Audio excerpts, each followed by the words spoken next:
At the edge of the cliff of EZG, he laid out a blanket for him and his girlfriend. Candles and a bowl of grapes sat on the pastel blue blanket. His, by the way. All because she mentioned one time she loved pastel blues and teals.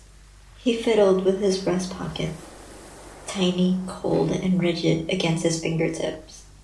An extra key to his apartment. I'm gonna ask her to move in with me, he told the old man by the booth back home. Can't imagine a world without her. You're quite impulsive, the old man responded.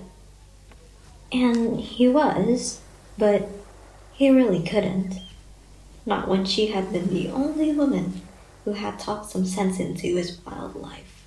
Despite always rolling her eyes at him, she had been the only woman who could conquer his life. She was there too, standing behind his motorcycle as he laid out the blanket. While he was mumbling tunes, she had her lips pursed. He motioned her to come closer. She did so, slowly until he held out his hand to help her down onto the ground. They sat distant, like roses grew between them while they waited for the flowers to bloom in the dark sky. I'm glad you agreed to come here. He turned to her. Let me see those hands. Tracing one finger after another, this was their favorite activity to do together. Her lines and wrinkles following his nails he has yet to cut. Her pulse turned rapid almost immediately, parallel to his almost in a way. It was getting harder and harder to exhale. Kenzie, he said first. I have something to tell you. Me too, she spoke then. It caught him off guard, blinking twice before shaking his head. Oh, he smiled. Sure, you can go first. It caught her off guard. Never once given the chance to go first, but she breathed it in with something stuffing her throat. One firework boomed. A second one boomed. A third one boomed. I want to break up. A fourth one boomed, but he couldn't hear it. So sudden, like the world around him halted. What? I want to break up. It was heavy for her too. Speaking up on this time-sensitive place. I can't go on with this relationship. You never listened to me or my feelings. You never considered that. Going on with what he wants, but he's too old to retaliate, too young to get bitter over it. Her words were final. She knew what needed to be done, yet she couldn't fully accept the fact that she did it anyway. She waited, hoping that perhaps he could get angry, since it was the only emotion he knew. Oh.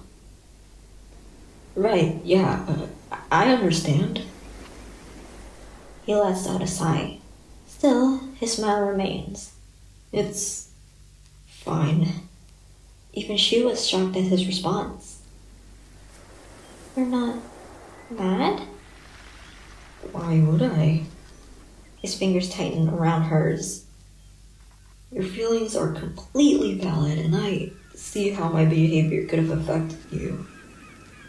But in truth, he wanted to scream, lashed out in front of her for ever considering such. Yet, he couldn't. Like she turned off that switch inside his psyche.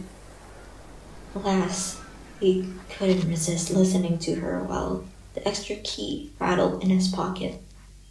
But she jolted slightly when she heard him. Can we still be friends? I'll think about it. I promise. No more promises. You never fulfilled them. Right, sorry. He pulled his hand away from hers like it stung his skin. I'm sorry for making you feel like you weren't important. A lot. A lot? He bit his inner cheeks. I'm so sorry. We don't gotta continue this relationship as long as you're happy. She stared down at her sandals.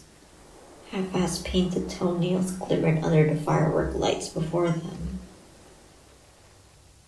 I can't forgive you yet. That's understandable. I don't know if I will. That's fair.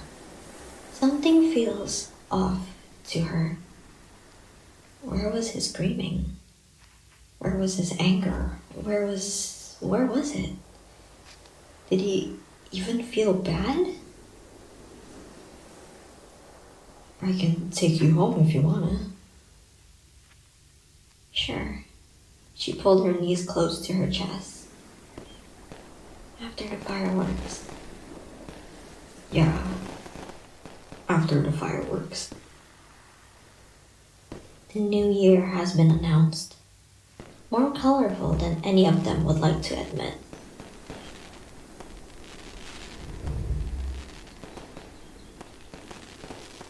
Didn't you say you wanted to tell me something too? He held his chest. It's nothing.